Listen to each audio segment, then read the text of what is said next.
Bonjour, ici le pasteur Joël Spinks et bienvenue à l'émission Vie de foi.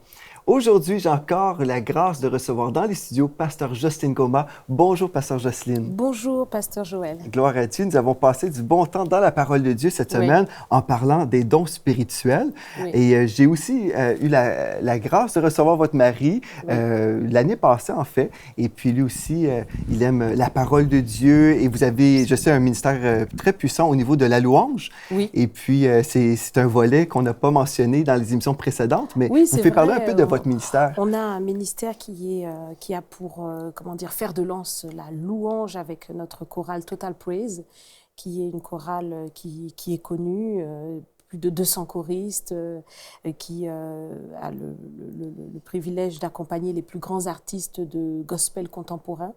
Et donc cette chorale, elle existe à Paris, mais elle existe aussi à la Martinique, où on fait, donc à Paris, le Gospel Festival de Paris. À la Martinique, nous avons le Caribbean Gospel Festival, donc qui attire des artistes de toute la Caraïbe.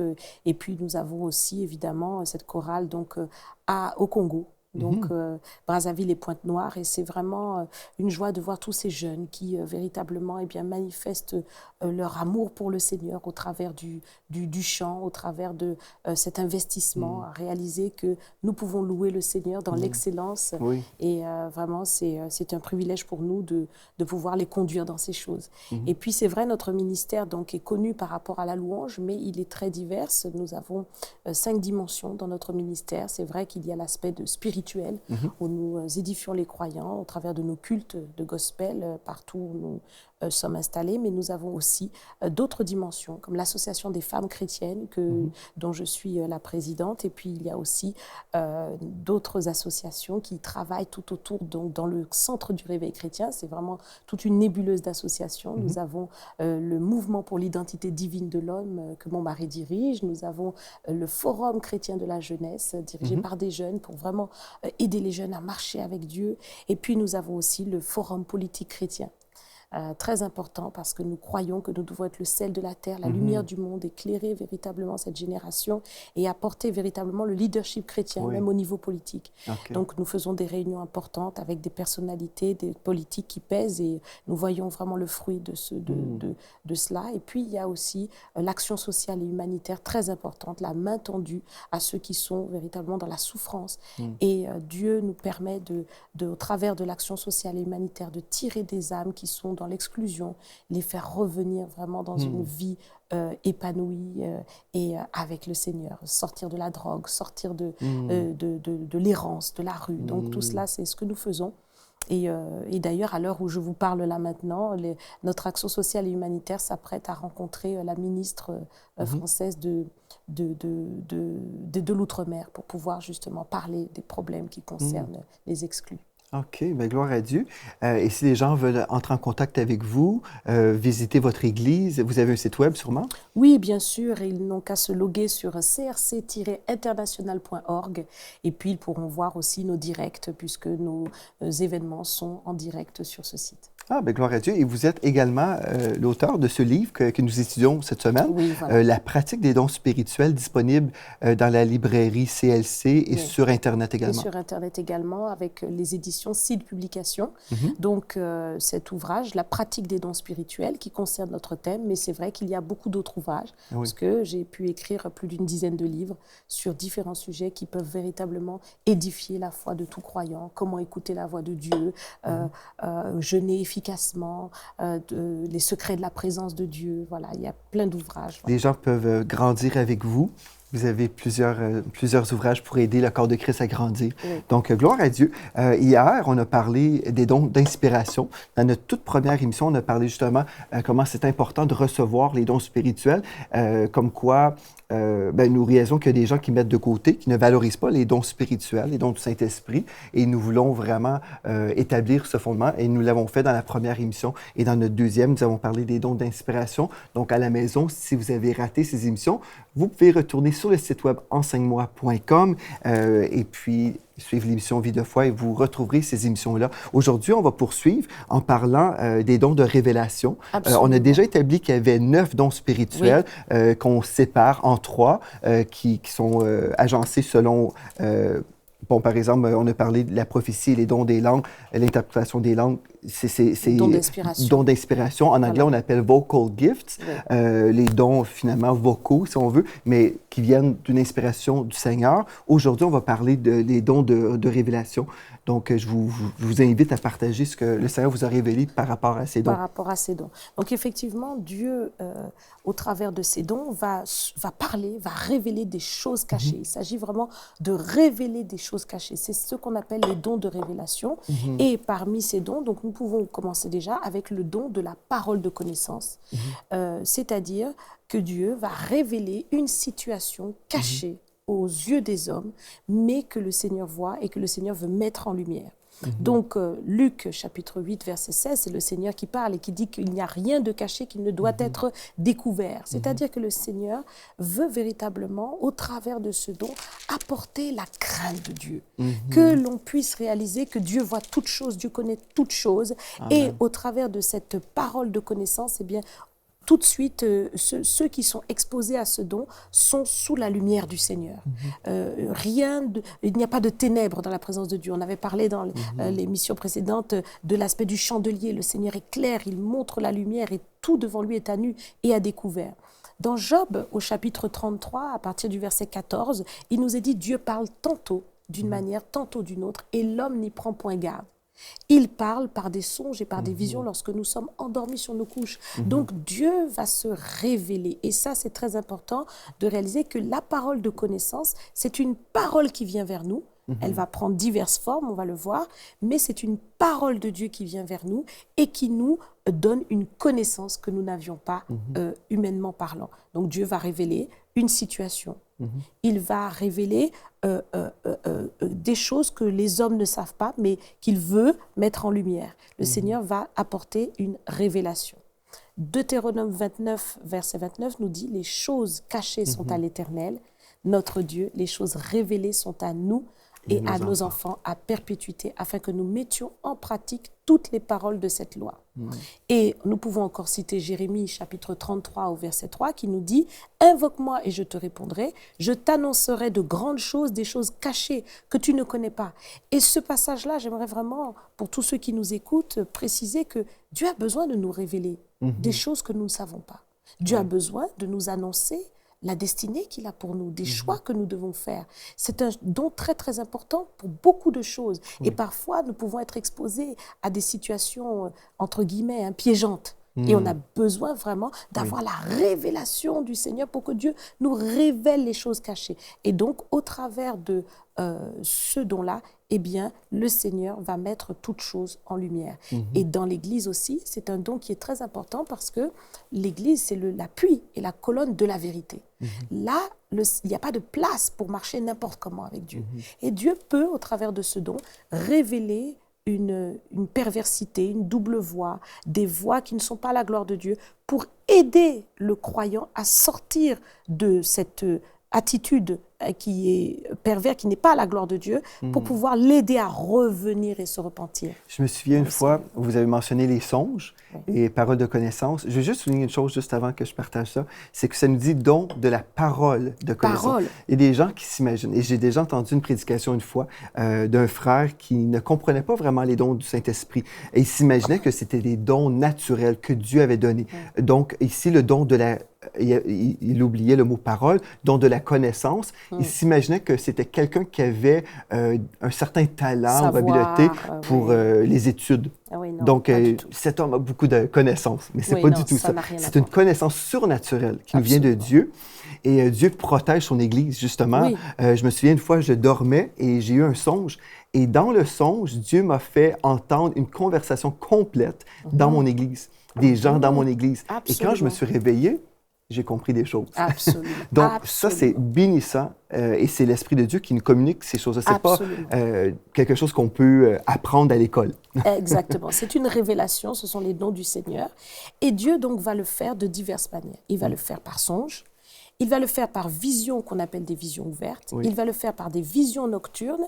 Il va le faire par des visions semi-ouvertes. Il va le faire par conviction forte. Il va le faire par une voix intérieure du Saint-Esprit que l'on peut entendre ou une voix audible. Donc nous pouvons voir maintenant tous ces exemples qui nous permettent de comprendre comment la parole de connaissance va se manifester. Parce que c'est un don qui est répandu. Il faut savoir que c'est un don qui est répandu. Dieu veut véritablement parler. On l'a dit, il parle tantôt d'une manière, tantôt d'une autre. Mais l'homme n'y prend point garde. Et il se peut que vous qui nous écoutez, vous avez ce don-là, mais vous n'y prenez pas garde.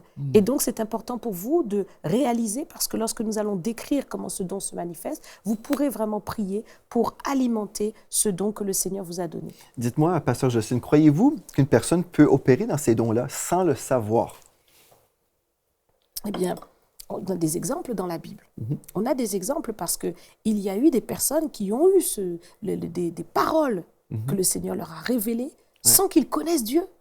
On peut prendre le cas de Nebuchadnezzar, qui a eu un songe. Il ne connaissait pas Dieu, et il était même un païen, mais Dieu a voulu l'avertir. C'est ça. On a eu Pharaon aussi, qui a eu un songe. Dieu voulait l'avertir. Oui, c'est tout à fait, voilà. Moi je crois souvent c'est tout à fait naturel. Ça vient surnaturellement, mais des fois on n'est pas toujours conscient qu'on peut révéler le cœur d'une personne. Et c'est tellement bénissant. Et des fois on s'imagine, bon, par exemple, si je vais prophétiser, on a parlé de ça hier, OK, là, je dois dire « Ainsi parle le Seigneur ». Mais parfois, on peut juste couler. Si on vit proche du Saint-Esprit, on est un intime de Dieu, on peut juste laisser ces eaux vives-là couler. Et puis, on peut justement donner des paroles de connaissance sans être toujours conscient qu'on est en train de parler comme ça. Que c'est juste l'Esprit de Dieu qui va parler à quelqu'un à travers nos lèvres sans savoir. Ça peut arriver, effectivement. C'est vrai que c'est ça la différence du don d'inspiration avec le don de parole de connaissance, des dons de révélation. Le don d'inspiration, c'est une visitation particulière. Et donc là, vous êtes poussé à parler, et dans cela, il y a une manifestation. Mais dans les dons de révélation, c'est différent. Ça vient vraiment d'une manière simple. Et effectivement, la façon de libérer ce don est aussi simple. C'est-à-dire qu'on peut dire, on ne dira pas « Ainsi parle le Seigneur », etc. Non, mais à ce moment-là, on va dire « Dieu te dit ou « Il faudrait que tu fasses telle chose ». Et ça descend comme quelque chose de particulier, comme vraiment une parole qui vient vraiment à propos. Donc, par rapport aux différentes manifestations, il faut savoir que la parole de connaissance, nous avons dit parole. Dieu parle d'une manière ou d'une autre. Donc, ça peut être un songe, une image, un déroulement de scénario que l'on voit en dormant, on dort, et à ce moment-là, on voit des images qui ont un sens, même si on ne le comprend pas, mais elles ont un sens. Ça, c'est le songe. Et Dieu peut révéler une situation cachée au travers d'un songe. Nous avons aussi la vision ouverte. Par exemple, Pierre, qui se retrouvait, on le voit dans Acte 11, à partir du verset 5. Donc Pierre était en jeûne et il a cette vision en extase. Voilà, il voit devant lui une nappe avec des reptiles et Dieu lui donne un message. Donc ça, c'est aussi une vision ouverte, c'est-à-dire que vous êtes éveillé et vous êtes en plein jour, vos yeux sont ouverts et là se superpose à la réalité physique que vous voyez là, une réalité spirituelle que vous voyez directement. Ça, c'est la vision ouverte. Ensuite, la vision nocturne, c'est quand donc, vous êtes la nuit et elle ne se produit que la nuit. C'est la vision nocturne. Et là, vous n'êtes pas forcément en train de dormir, mais vous avez des visions en étant dans une espèce de demi-sommeil. Vous avez des visions qui viennent d'une manière souvent très rapide. Donc ça, c'est la vision nocturne. Et on peut citer l'exemple de Daniel au chapitre 7, à partir du verset 13, qui nous dit qu'il a une vision de l'ancien des jours, une vision très, très forte de l'ancien des jours et des livres qui ont été ouverts. C'est une vision très, très forte que vous pourrez lire. Ensuite, nous voyons la vision semi-ouverte. Et là, donc, Étienne, persécuté, on le lapide, et pendant qu'il est lapidé, eh bien, il a une vision. Donc, on voit il est déjà en train de partir, il est déjà en train de mourir, mais il a le temps d'exprimer ce qu'il voit. Donc, lorsqu'il ferme les yeux et qu'il les réouvre, voilà ce qu'il voit. Il voit le Seigneur debout, le Seigneur debout. Voilà. Et on peut aussi recevoir une parole de connaissance par conviction forte. Et ça, c'est intéressant parce qu'il faut savoir que Dieu ne parle pas toujours d'une manière tonitruante. Ça, c'est les films qui nous le présentent comme ça, mais en réalité, Dieu peut vous donner simplement une conviction forte. Vous savez que vous savez que vous savez. Et cette conviction-là, donc nous le voyons, Jésus lui-même, dans Marc au chapitre 2, au verset 6, Jésus connaissait les pensées de tous. Il les connaissait. Il avait cette conviction. Il savait que, là, ça ne va pas. Et donc ça, il le savait. Il n'était pas impressionné par ceci ou par cela, parce qu'il connaissait, il connut leurs pensées. Nous voyons aussi que Dieu peut parler par une voix intérieure. On va entendre à l'intérieur de soi-même le Saint-Esprit parler. Acte 11, versets 11 à 12, Pierre, l'Esprit lui parle intérieurement et lui dit, voici des hommes qui viennent vers toi. N'hésite pas, va avec eux. Donc il entend le Saint-Esprit lui annoncer quelque chose qui concerne une réalité qu'il ne pouvait pas savoir humainement parlant. Nous voyons aussi l'aspect de la voix audible. La voix audible. Donc, la voix intérieure, quand c'est vous qui l'entendez, personne autour ne l'entend. Ça a été le cas de Paul lorsqu'il a été visité sur la route de Damas. Il le dit bien, moi j'entendis la voix, mais personne n'a entendu la voix. Par contre, dans le domaine de la voix audible, eh bien, on peut, et ça c'est une manifestation très forte de Dieu, Dieu peut parler et se faire entendre à tous. C'est ce qui s'est passé lorsque Jésus a été baptisé et que le Seigneur a dit, voici mon fils en qui j'ai mis toute mon affection, écoutez-le. Et tous ceux qui étaient autour ont entendu. Donc, il y a plusieurs choses qu'on peut revoir dans votre livre. Oui, voilà. Donc, tous ceux à la maison, vous dites « Ah, j'aimerais tout revoir ». Étudier en profondeur, vous pouvez vous procurer le livre « La pratique des dons spirituels ». On peut parler maintenant le don de la parole de sagesse. Oui, le don de la parole de sagesse est un don merveilleux parce que ce don-là permet véritablement d'avoir une solution dans une situation donnée. C'est-à-dire que Dieu nous voit dans nos difficultés, dans nos problèmes, et le Seigneur envoie une parole pour pouvoir partager, pour pouvoir donner une direction, pour pouvoir donner une solution. Et nous avons des exemples célèbres. Quand on voit par exemple la parole de sagesse que Salomon a libérée lorsqu'il fallait découvrir qui était la mère de l'enfant, parce qu'il y avait 2 femmes, et parmi ces 2 femmes, il y en avait une qui avait volé l'enfant de l'autre parce que son enfant était mort. Et donc, effectivement, Salomon a donné une direction claire, et en donnant cette direction, prenez l'épée et tuez l'enfant puisque comme ça, on verra bien qui est la mère, en fait. Il savait. Et c'était une parole de sagesse. Et la mère, donc, de l'enfant a dit, surtout pas, n'y touchez pas. Et il a su qui était la maman. Nous voyons aussi que cette parole de sagesse, elle peut intervenir pour sortir quelqu'un d'une situation difficile. Parfois, vous pouvez même avoir, en tout cas dans le cas dont je veux citer, c'est vraiment la vie de Paul était menacée. Paul était menacé, il se retrouve dans une contestation et le Seigneur lui donne la manière dont il va faire pour pouvoir s'en échapper. Et parfois aussi, Dieu peut vous donner une parole de sagesse pour pouvoir sortir d'une situation difficile. Donc, la parole de sagesse est vraiment très importante. Ça m'est déjà arrivé de voir comment le Seigneur a pu donner une direction et dire, voilà, fais comme ça, fais comme ça, fais comme ça. Pour une situation où personne ne trouve la solution et on arrive à s'en sortir. Je me souviens, mon père spirituel était devant un grand problème. Il était en train de construire plusieurs édifices. Et puis, il y avait le contracteur qui disait, « Pasteur, nous sommes vraiment arrêtés ici. Nous avons un grand problème. Il y a un problème avec la construction. » Et puis, il y avait déjà énormément d'argent qui avait été investi. Et le pasteur priait en esprit. Il s'est tourné un moment, s'est mis à prier en esprit. Et puis, le Seigneur lui a donné une formule mathématique. Et puis, pour lui, il ne connaissait absolument rien de tout ça. Et puis, il revoit le contracteur lui disant, « Écoutez, je vous présente cette formule. » Et puis là, le contracteur dit, « Mais pasteur, vous avez la solution. Voilà la solution. » Et puis finalement, on dit, « On peut poursuivre dans la construction. » Et puis là, le pasteur, mon père spirituel, s'est mis à pleurer. Et puis le contracteur est venu vers lui. « Non, c'est bien, pasteur, on va réussir. » Mais lui, il pleurait parce qu'il était tellement touché de savoir que Dieu lui avait donné la solution. Absolument. Et une des choses importantes, des fois, quand on parle des dons, paroles de sagesse, paroles de connaissance, une façon que j'aime expliquer, c'est comme si on va voir un médecin.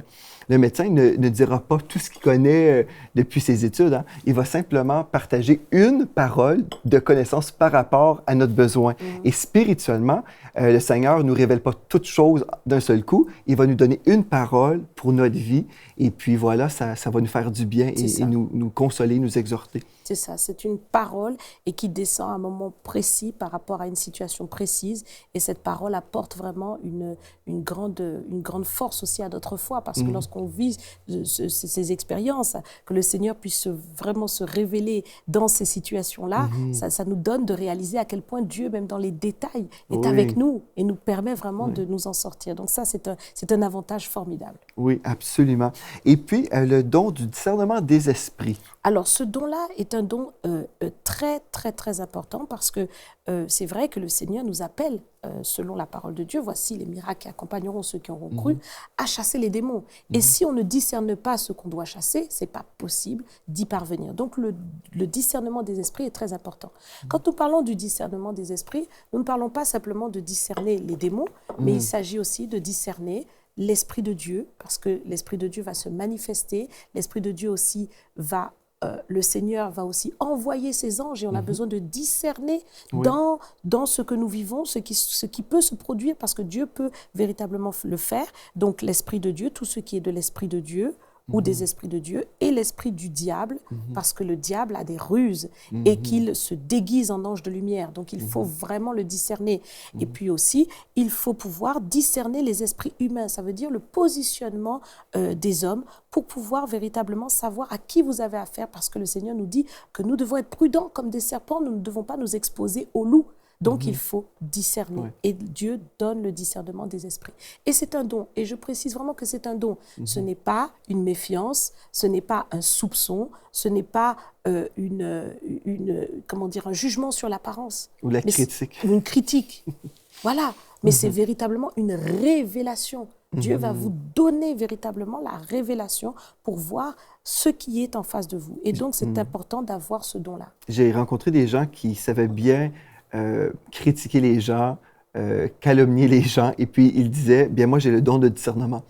Non, c'était pas vraiment ça. C'était pas ça. C'était pas ça. Ça c'est la critique et que Dieu justement condamne, parce que le Seigneur ne veut pas que nous soyons dans cet état d'esprit. Dieu veut au contraire véritablement que l'amour du Seigneur puisse prévaloir en toutes choses. Et dans l'amour, il n'y a pas justement de méfiance. On ne peut pas se méfier d'un prime abord, mais ce qu'il faut, c'est discerner, et ce qui est très différent. Alors, quand nous regardons justement dans la Bible les exemples où il y a cette question de discernement, il y a vraiment un passage qui me tient à cœur de citer aujourd'hui, c'est dans 1 Roi, au chapitre 22, au verset 19 à 23. Dans ce passage, nous voyons donc que les prophètes se sont accordés pour mentir. Parce que les rois veulent partir en guerre et les prophètes se sont accordés pour les encourager. Mais Dieu a son prophète, Michée. Et Michée donc voit effectivement qu'est-ce qui s'est réellement passé. Michée exprime qu'il voit le trône du Seigneur et devant le trône, les différents esprits, les fils de Dieu, les différents esprits qui se sont avancés. Et le Seigneur, donc voyant que le cœur d'Akab était déjà détourné, qu'il était dans une séduction personnelle. Donc le Seigneur veut absolument livrer Akab. Et donc il cherche à savoir quel esprit il va envoyer. Et l'esprit de mensonge s'avance et dit, moi, je séduirai Akab et il tombera. Et le Seigneur donc lui dit, va. Et Michée donc décrit qu'un esprit de mensonge a été introduit dans la bouche de tous ces prophètes. Michée a le discernement des esprits. Il voit de quel esprit sont animés tous ces prophètes. Et c'est là un don très important, parce que parfois, vous pouvez être en face de quelqu'un qui va vous flatter, qui va vous dire des choses que vous voulez entendre, mais qui n'ont rien à voir avec la vérité de Dieu. Dieu veut nous protéger. Dieu veut nous protéger. Par ce don-là, il y a une protection. Absolument. Donc, c'est merveilleux. Et comme je vous entends parler, ça me rappelle encore comment c'est important pour nous de recevoir les dons que Dieu nous a donnés. Oui. Parce que Dieu a donné les dons à l'Église. Et puis, quand nous rejetons les dons parce qu'il y a eu de l'abus, il y a eu toutes sortes de problèmes, on doit l'avouer. Il y a eu toutes sortes d'exagérations. Il y a eu des gens qui comprenaient pas nécessairement les dons spirituels que nous discutons aujourd'hui. Et puis, on a essayé de manipuler les gens. Et puis, il y a eu tout un revirement. Les gens ont dit non, moi, je veux rien savoir des dons spirituels. Mais quand on comprend vraiment que les dons viennent de Dieu, et des fois, c'est les gens, en fait, qui ont mal utilisé ces dons-là, ou c'était même pas les dons, mais ils ont utilisé l'expression, par exemple, parole de connaissance, mais finalement, ils manipulaient constamment les gens. Moi, je crois qu'on doit revenir à la parole de Dieu véritablement et dire si c'est écrit, et moi je suis comme ça, si c'est écrit, je veux marcher dans la parole de Dieu, selon la parole de Dieu. Et puis, on ne veut pas mettre de côté les perles de Dieu parce qu'il y a des imitations. Mais oui, surtout de réaliser qu'en fait, ce n'est pas les dons qui ont un problème. Non. Mais c'est nous qui avons un problème. Est-ce que nous sommes dans la sanctification? Est-ce que nous recherchons vraiment l'édification? Ou quelles sont nos intentions? Est-ce que nous voulons être dans la vérité? Donc c'est tout ça, parce que les dons n'ont pas de problème, l'Esprit de Dieu n'a pas de problème, mais il a besoin de nous utiliser. Et c'est le canal. Lorsqu'on verse de l'eau dans un verre qui n'est pas propre, l'eau n'a peut-être pas le problème, mais dès qu'elle est en contact avec le vase qui est impur, l'eau est souillée. Donc c'est vraiment ce qui se passe. Et le Seigneur nous dit dans 1 Jean, chapitre 4, à partir du verset 1, « Éprouvez les esprits qui vous parlent ». Ne prêtez pas foi à tout. Donc le Seigneur veut exercer notre discernement. Nous ne pouvons pas ajouter foi à tout ce que nous voyons, toute manifestation, etc. Mais nous avons besoin d'éprouver toute chose. Et Dieu n'a pas de problème avec ça. Au contraire, le Seigneur veut que notre discernement soit exercé. Il veut nous donner le don du discernement et il veut qu'avec ce don-là, nous puissions apprendre à discerner et véritablement être toujours dans la vérité. Et si une personne a un problème, lorsqu'on dit, écoute, je reçois ta parole, mais il y a une chose ici qui me dérange. Si une personne refuse d'être remise en question, on a un problème. Parce que Dieu nous dit justement, examiner toutes choses. Donc, nous sommes dans un droit, mais je pense qu'on doit toujours marcher dans l'amour, parce que Dieu est amour. Donc, on veut marcher avec honneur, respect, mais c'est aussi acceptable. Et Dieu nous demande de faire justement... Il nous demande de le faire. Il nous demande de discerner les vrais des faux. C'est ça. C'est très important. Les vrais frères des faux frères, les vrais prophètes des faux prophètes, les vrais docteurs des faux docteurs. Le Seigneur nous demande de discerner. Et ça nous demande vraiment justement d'exercer le discernement, de recevoir le discernement des esprits et d'aller véritablement au bout pour voir véritablement les choses. Et pour discerner, nous devons lire la parole de Dieu. C'est la base, c'est la base. Il y a plusieurs chrétiens qui veulent essayer de marcher dans les dons spirituels, mais comment discerner si nous ne lisons jamais la parole de Dieu? Donc, il faut vraiment revenir à la parole de Dieu et l'Esprit de Dieu va vraiment se glorifier dans nos vies, avec les dons du Saint-Esprit. Mais il faut revenir à la parole de Dieu. C'est là la base du discernement, parce qu'elle est comme une boussole. On ne peut pas discerner sans justement l'éclairage de la vérité. Amen. Amen. Bien, gloire à Dieu, on va poursuivre demain en parlant des dons de puissance. Et puis, ça va être glorieux. Et puis, merci beaucoup, Pasteur Jocelyne, d'avoir été là. Merci à vous également. Et d'ici à demain, soyez richement bénis.